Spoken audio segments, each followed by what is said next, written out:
میرے کسی اصول پر فرق آنے نہ پائے، اس طرح کی دوستی آپ کرو۔ بعض لوگ سمجھوتے اور مصلحتوں کے نام پر، دوستی کے نام پر اپنے آپ کو بھی چینج کر لے جاتے ہیں، اپنا آپ بھلا لیتے ہیں۔ اس کی مثال میں یوں سمجھا دوں آپ کو، کسی کا دل رکھنے کے لیے اتنا نہ گر جاؤ کہ تمہاری جڑیں ختم ہو جائیں۔ بالکل۔ ہاں، آپ کا گھر، میرا گھر یہاں سامنے ہے، آپ کا گھر ادھر ہے۔ آپ نے کہا کہ ہمارے اور آپ کے درمیان تلخی ہے کھڑکی کے معاملے کو لے کر کے۔ میں نے کہا ٹھیک ہے، کھڑکی ادھر سے ادھر نکال دیا، فرق نہیں پڑے گا۔ سامنے والے نے کہا کہ کھڑکی آپ کی ادھر کھلتی ہے، اگر ادھر نہ ہو تو ہمارا آپ کا کوئی مسئلہ ہی نہیں۔ تو میں نے اتحاد کے لیے، ان سے محبت کے لیے اپنی کھڑکی بدل لی۔ کبھی سامنے والے نے کہا آپ کی چوکھٹ جو ہے وہ بہت اونچی ہے، تھوڑی چھوٹی ہوتی تو ہمارا اور آپ کا کوئی اختلاف ہی نہیں ہوتا۔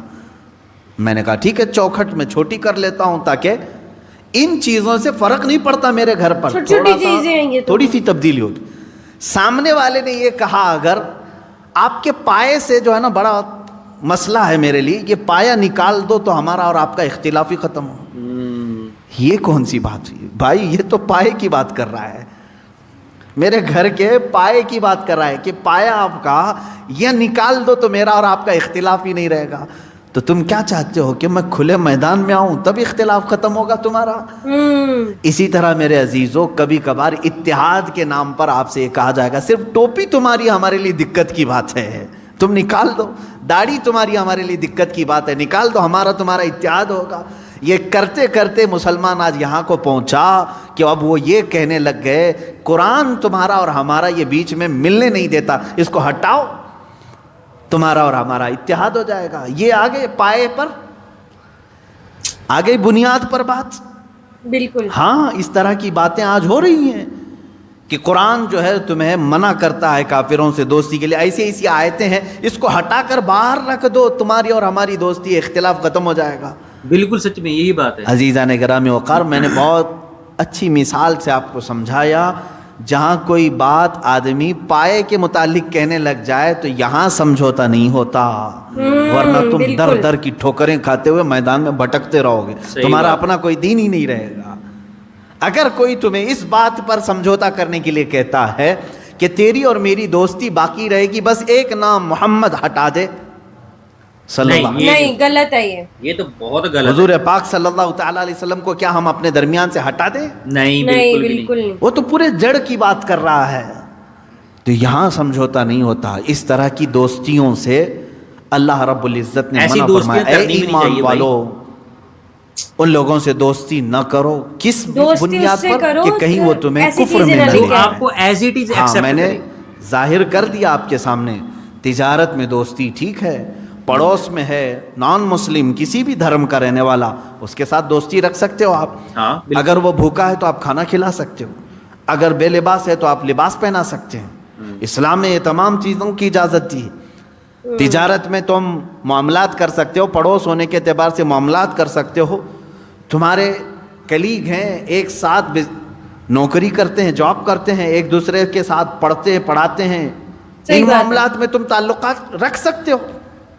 یہاں جو ممانعت آئی ہے وہ دینی معاملات کے سلسلے میں۔ اسی لیے میں کہتا ہوں عام مسلمانوں کو یہ چاہیے کہ وہ دینی معاملات میں ان لوگوں کے ساتھ ڈسکشن پر بھی نہ جائیں، ہاں یہ تو نہ ایسی بات کریں۔ ہے۔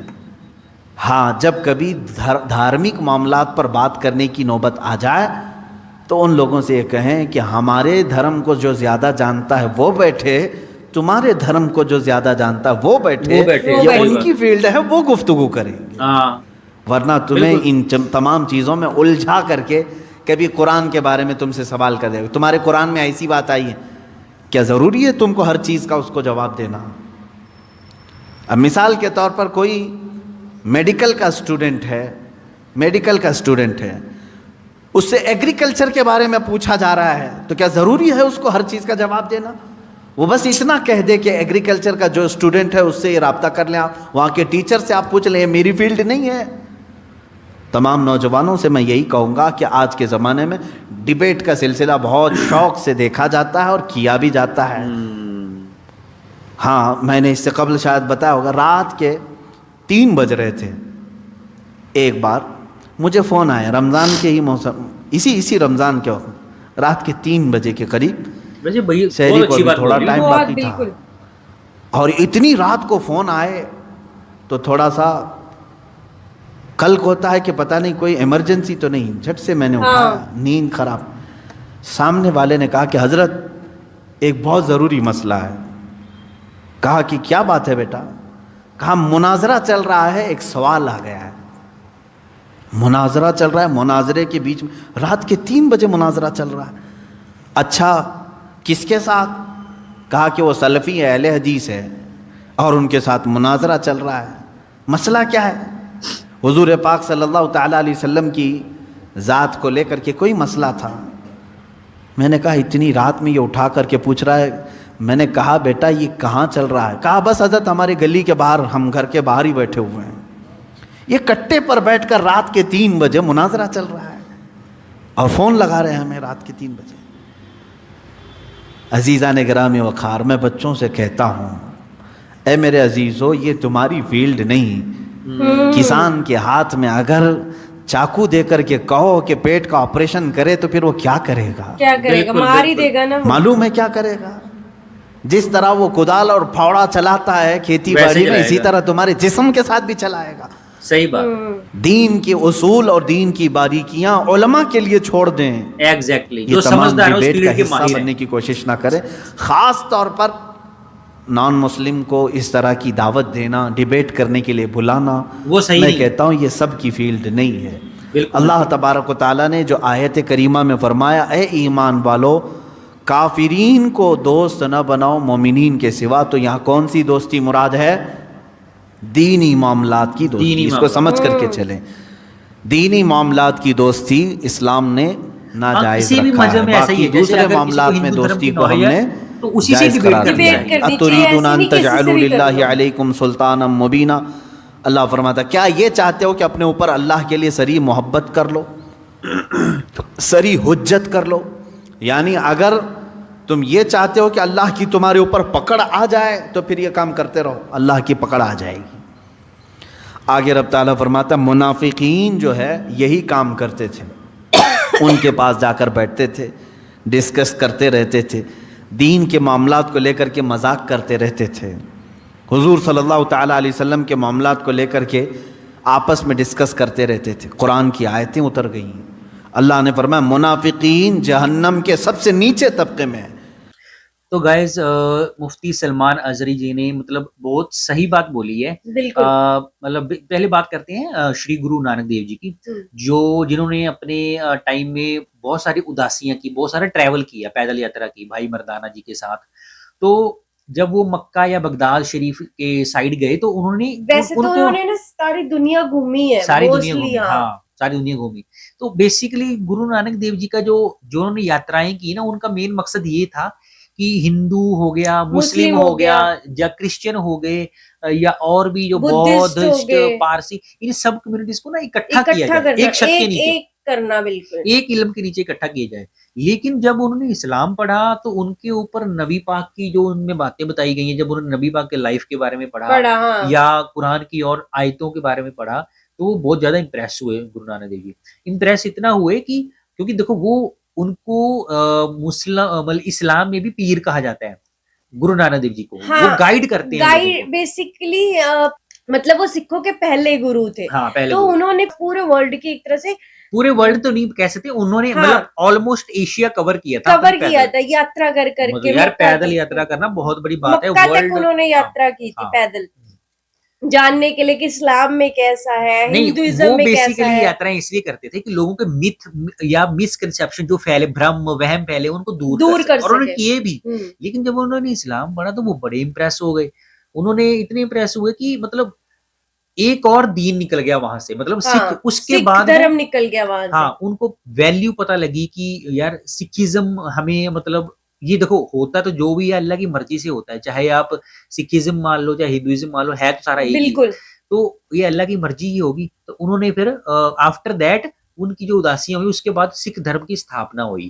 تو پہلے گرو شری گرو نانک دیو جی بنے، پھر ایسے کرتے کرتے 10 گرو ہوئے سکھوں کے۔ تو مطلب کائنڈ آف جو بھی نا اسلام کو ڈھنگ سے پڑھتا ہے،